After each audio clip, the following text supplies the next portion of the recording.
Brian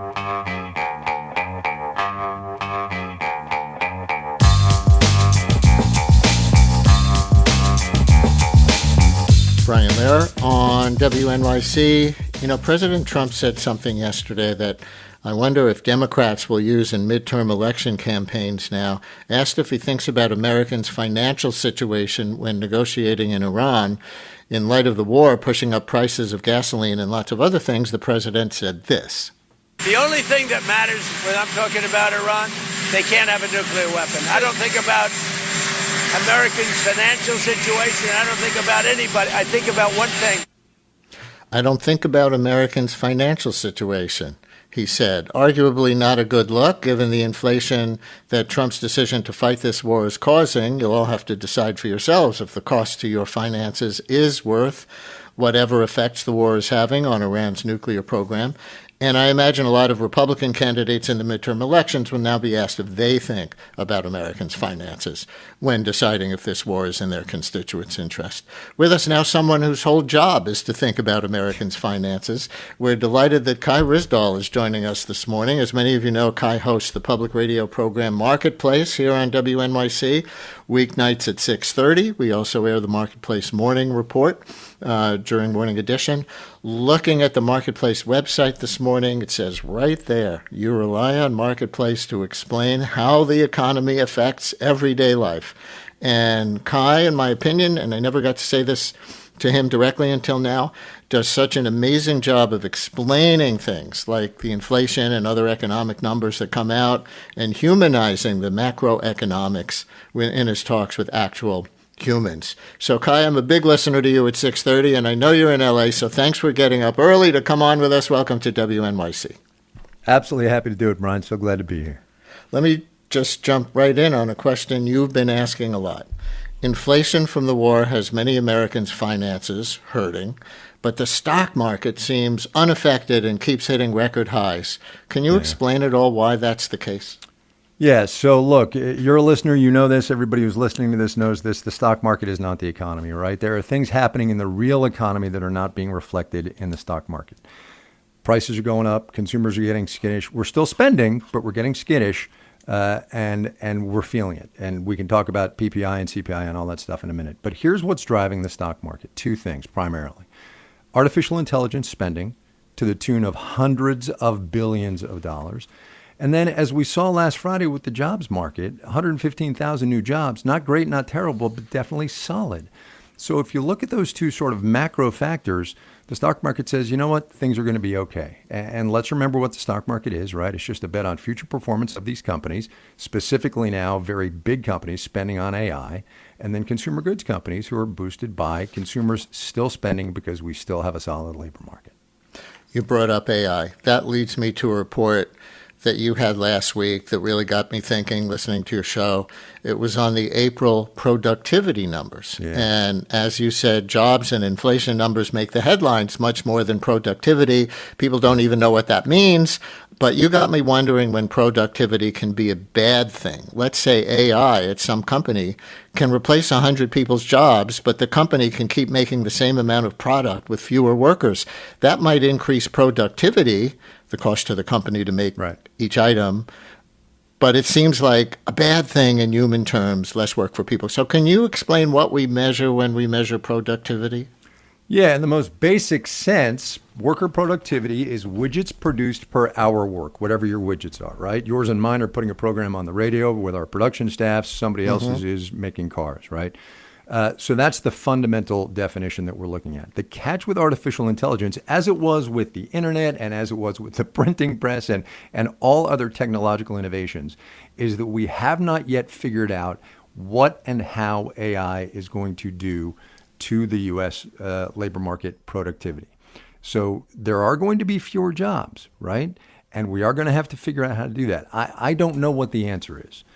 The answer is very far away because we're so early in AI. But what's going to happen is that AI is going to replace some jobs. Other jobs will be created because of AI. And I'm not just talking about construction of data centers and computers and all the hardware and stuff, right? That's real spending and those are real jobs. But there are skills-based jobs that are going to be created after AI becomes a real thing. Let's remember actually that AI is still so new. right? It is still so very, very new for so many of us. And we just don't know yet what it's going to mean. Yeah, well, that was actually going to be my next question, and maybe you already answered it, but maybe you have an additional thought, because I've been very aware of the competing projections about AI causing either mass economic doom and gloom on one extreme, to the idea that every major technological advance in our history has produced more prosperity, not less. Right. That's another point of view. Do you have a sense, through all your reporting on the range of uncertainties? The range of uncertainty is enormous. ChatGPT came out, like 2 years ago? There are tens and tens of millions. Yeah, there are tens of millions of people in this country who don't know what ChatGPT is yet. And so the challenge now is to integrating that into, number one, our society, and then number two, into the labor force and our economy, and then figuring out where we go from there. Look, here's the problem, right? AI is, number one, it's a bubble now, right? There's circular spending. There's investment being made with no certainty of payoff. There's no understanding of what it's going to mean for the labor force. And yet it is the future. The same way, by the way, that crypto will be the future of money. It's not yet. It's not until my 86-year-old mother can get down to the corner store and buy, her weekly ration of food or whatever with crypto. But we're not there yet. The same way we're not there with AI yet. Wait, how is crypto? Explain this one to me, because this one I personally really don't get. How can crypto be the future of money compared to what we've always thought of as money, which is the government decides how much to print? Yeah, well, so government is going to get into digital currencies, right? That's already happening in some countries, and the Federal Reserve is thinking about it. But money as a means of exchange and a store of value, it will eventually happen. We're just not there yet. And look, I know I keep saying we're early. Bitcoin's been around since 2008, 2009. That's not a very long period of time when you consider the history of money, right? The dollar has been around longer than America has been around. And we're still trying to figure out exactly, how we negotiate and deal with money. So the idea that after 25 years we've got crypto figured out that's just not reality. We had yesterday's headline about inflation, or what you call before the CPI, Consumer Price Index, soaring by an annual rate of 3.8% last month. The Wall Street Journal used the word soaring in its headline. And one of the interesting things to me on your show last night was why inflation won't just disappear all of a sudden, even if the war would end tomorrow and the price of oil per barrel could come down quickly. Can you explain a little bit of that to our listeners? Yeah, so first of all, let me pick up on that last thing you said. The price of oil per barrel is not going to come down quickly because, even the head of the IEA says it's going to take 2 years for the flow of oil out of the Gulf to normalize. So those who are thinking that if the Strait opens tomorrow, gas is going to be $2.50 again or whatever it was before the Strait closed, that's simply not going to happen, right? Futures prices now for Brent crude, I think December futures are like $102, which the market thinks that in December, as we sit here in May, gas or oil is going to be $102 a barrel, right? So the market is betting on this taking a very long while. But on the inflation thing, and this was a story that Kristen Schwab did for us last night, we have had now, give or take, 6-ish years of persistently high and occasionally spiking inflation. We had the pandemic supply chain shocks. We had President Trump's tariff palooza of April the 2nd of last year. Now we've got the war, and we are in a period of sustained higher inflation. You saw the PPI this morning, the producer price index, right? That's prices at the wholesale level. They came in at 6% year on year. That is triple what people had been guessing. Now, the overlay between producer prices, wholesale prices, and consumer prices, retail prices, is not 1-to-1. So that does not mean that consumer prices are going to be going up by 6%. But it does mean that there is more downstream inflation coming. So I think we all need to be ready for the fact that inflation is going to last for a while. And if I can channel outgoing Fed Chair Jay Powell here for a little minute or two, he's done on Friday, this idea that it is going to be transitory, I think, is not necessarily grounded in reality. And you just gave us, maybe inadvertently, another reason why I think Marketplace is such a valuable program. Just like I said with productivity before, most people don't think about that, but you were explaining that on your show.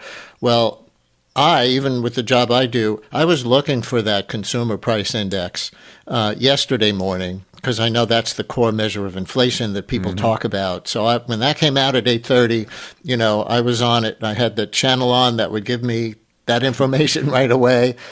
The producer price index, which is, I guess, just as influential and came out this morning, I had no idea. And probably most of our listeners had no idea. So it's your job to explain what producer price index means compared to consumer price index and why we should care, right? Yeah, that is my job. And look, let's talk about what let me toot my own horn for a minute. Marketplace exists so that people can understand the forces that shape their lives. The economy is in everything, right? And headlines are all well and good. But if you don't understand what's going on in your day to day, then it doesn't matter that the producer price index was 6% year on year. The headlines just don't matter. It's all about what is happening. I spoke to a woman yesterday on our program, April Hemmes. She's a corn and soybean farmer in Iowa. We've been talking for, 10 years, me and April.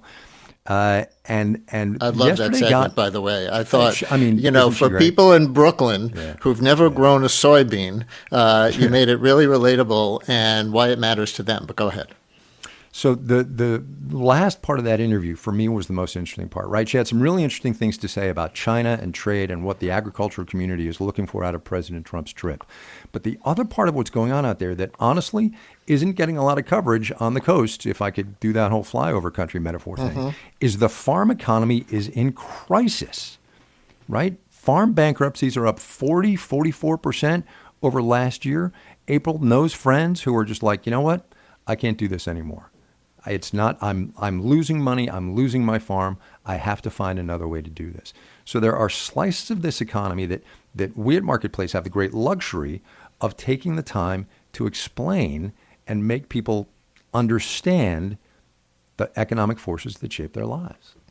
So my last question gets at that, and that is, can you say anything, even beyond what you just said, about producing Marketplace as a public radio show? People can get the Dow, the S&P, lots of places, commercial chatter about the economy. So what's the heart of the public radio mission of your show as you see it when deciding how to be different? A super quick story. When we used to get the Sunday New York Times hard copy delivered on the doorstep, I know a lot of people still do, most people don't. I would go and I would get it and I would read the front page, the editorial page, the sports, and then the wedding section, because the wedding section on the Sunday New York Times is always amazing, right? And then I would eventually turn late in the day to the business pages. Here's why I tell that story. What happens in those business pages, and metaphorically what Marketplace does, is that we find you the stories that you would ordinarily miss. We make them human. We do casual conversations. We have unexpected anecdotes. And that's why people need to listen to them. I know you guys are in pledge, so let me make the pledge right now, right? If I came on the radio every day and said, leading economic indicators are up 4.2%, my mother would turn off the radio. And my mother listens every single day. I'm the only 62-year-old man in America whose mother knows where he is every single day, right? That's not what we do. We make you care and we make you understand. Public radio does that broadly. Marketplace does it for a very specific slice of what is happening in this country. Have you ever had the experience where you were off the show one day for whatever reason and your mother called you up and said, are you okay? It happened. Brian, it's been happening for 25 years. I kid you not. I have to email my mother. every time I'm going to be off the air. You and me. Kai Ryssdal hosts Marketplace, 6:30 weeknights on WNYC and around the country. Kai, thanks for getting up early in L.A. and giving us a few minutes. Really enjoyed it. Happy to do it. WNYC's journalism and storytelling is heard by millions of passionate listeners. Sponsors of our programming gain our listeners' attention and their respect. Learn about how your organization can support WNYC and WNYC Studios at sponsorship.wnyc.org.